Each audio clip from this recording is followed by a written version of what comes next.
मित्रों, आंध्र प्रदेश में विजयवाड़ा में अभूतपूर्व संकट की स्थिति है। ऐसा पहले कभी देखा नहीं गया। एक साथ 400 मिलीमीटर बारिश और उसके कारण जल प्रलय की स्थिति उत्पन्न हुई। बुढ़मेरू में कई ब्रीच हो जाने के कारण और अनपेक्षित पानी आने के कारण विजयवाड़ा में पानी भरा हुआ है। अभूतपूर्व संकट की स्थिति है। लेकिन मैं आंध्र प्रदेश के मुख्यमंत्री और देश के सम्मानीय नेता श्रीमान चंद्राबाबू नायडू गारू जी को इस बात के लिए धन्यवाद दूंगा कि वो और उनकी पूरी टीम 24/7 यहीं उनका सेक्रेटरिएट बना लिया कलेक्ट्रेट को और 24 घंटे काम कर रहे हैं। जब से ये संकट की स्थिति पैदा हुई, प्रदेश की सरकार ने सीएम साहब के नेतृत्व में दिन और रात काम किया और केंद्र ने भरपूर सहयोग किया। एनडीआरएफ की टीमें यहां काम कर रही है लगातार। एयरफोर्स के, नौसेना के हेलीकॉप्टर्स जितने मांगे गए, केंद्र सरकार ने, प्रधानमंत्री जी ने, होम मिनिस्टर साहब ने उनको भेजने का काम किया और दिन और रात राज्य सरकार के साथ मिलकर संकट की स्थिति से जनता को निकालने का प्रयास किया। और इसलिए इतने भयानक जल प्रलय के बाद भी ह्यूमन लॉस, मानव जीवन का नुकसान बहुत न्यूनतम हुआ है। अगर सरकार इतनी दक्षता से काम नहीं करती तो यह स्थिति बहुत भयावह हो जाती। अब तत्काल जो सवाल सामने है,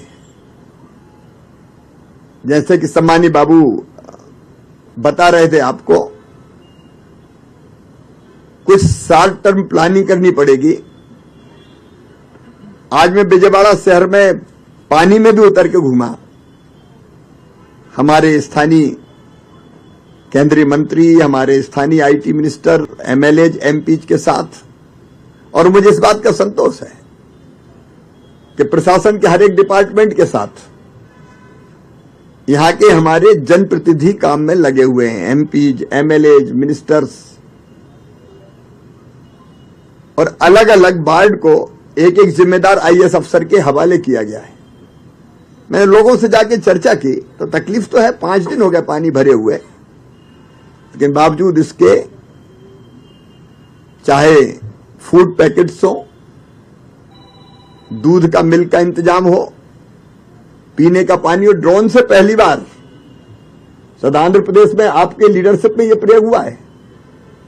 ड्रोन से फूड पैकेट्स, मिल्क पैकेट्स ये ड्रॉप किए गए, लोगों तक पहुंचाने का प्रयास किया गया है और लोगों ने बताया कि मिल रहा है उनको। और एक टीम लगातार फोन करके पूछ रही है, जिसकी मॉनिटरिंग स्वयं चीफ मिनिस्टर साहब कर रहे हैं। तो लोगों की संतुष्टि का स्तर कि हमको मिल रहा है वो बहुत ऊंचा है। लेकिन संकट तो अभूतपूर्व है। जहां से पानी निकल गया है वहां युद्ध स्तर पर सैनिटेशन का काम, जो घरों के अंदर मलबा है, मड है, उसको साफ करने का काम, पानी से धोने का काम भी लगातार हो रहा है। पशु मारे गए तो एनिमल हस्बेंड्री की टीम भी लगातार काम कर रही है। और जो बुढ़मेरू ब्रीच है, जल्दी वो बंद हो, उसके लिए आर्मी, जैसा आपने बताया, कॉल की गई है और वो जल्दी पहुंचने वाली है। क्योंकि उस पानी का, जब तक वो पानी बंद नहीं होगा तो ये संकट यहां बना रहेगा और कुछ प्रश्नों पे और विचार करना पड़ेगा। जैसे आपने कहा, प्रकाशम बैराज 17 इयर्स पुराना है, 70 साल 70, लेकिन उसमें से कितना पानी डिस्चार्ज होगा उसकी सीमा पहले तय थी, लगभग 11 लाख क्यूसिक 11.9, लेकिन 12 लाख के ऊपर पानी एक साथ आ गया। मैंने टकराई हुई बोट देखी, वो तो बड़े संकट से बच गए। और फिर टेक्निकली इस डिस्चार्ज को कैसे बढ़ाया जाए, उसके लिए हमारे होम मिनिस्टर श्रीमान अमित शाह जी ने आपने मांगी, टीम भी भेजी है। तो कुछ तो ऐसी जो लॉन्ग टर्म प्लानिंग करनी होगी, जैसे प्रीवियस गवर्नमेंट के समय बड़मेरू के आसपास ही जो माइनिंग हुई, इलीगल माइनिंग हुई, उसके कारण भी नुकसान पहुंचा और उसके कारण ब्रीच, वो बड़ा कारण है एक ब्रीच होने का। तो इन चीजों को भी ढंग से देखना पड़ेगा। लेकिन तत्काल जो आपकी प्राथमिकता है जनता को राहत देने की, क्रॉप डैमेज भी काफी हुआ है। अभी मैंने देखे बनाना का जो प्लांटेशन था वहां हमने देखे फूलों की यहां खेती होती है, हल्दी, सारी क्रॉप्स को भी नुकसान हुआ है। और जो प्रारंभिक अनुमान है क्रॉप्स का वो भी 1.8 लाख हेक्टर में हुआ है, लगभग 2 लाख किसान प्रभावित हुए। लेकिन क्षति के आकलन के लिए हमारे गृह मंत्री अमित शाह जी ने एनडीआरएफ की टीम भेजी है। नुकसान का आकलन प्रारंभ कर दिया गया है।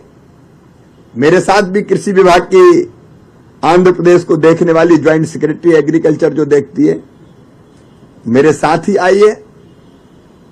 तो क्षति के आकलन का काम पूरा करने के बाद, जैसा आदरणीय मुख्यमंत्री जी कह रहे थे, घरों में भी जो लॉस हुआ है, घरेलू सामान का, दुकानों में व्यापारियों को नुकसान हुआ है, वो बड़े व्यापक पैमाने पर हुआ है।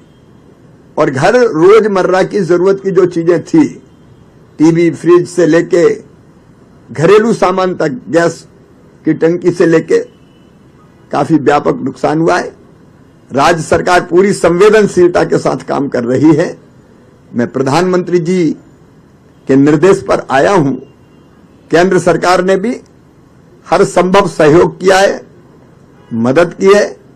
और आगे भी क्षति के आकलन के बाद, पिछली सरकार ने कई गलतियां की, जैसे फसल बीमा योजना के प्रीमियम को पिछली सरकार ने जमा ही नहीं किया, और इसलिए प्रधानमंत्री फसल बीमा योजना का लाभ किसानों को नहीं मिला। लेकिन अब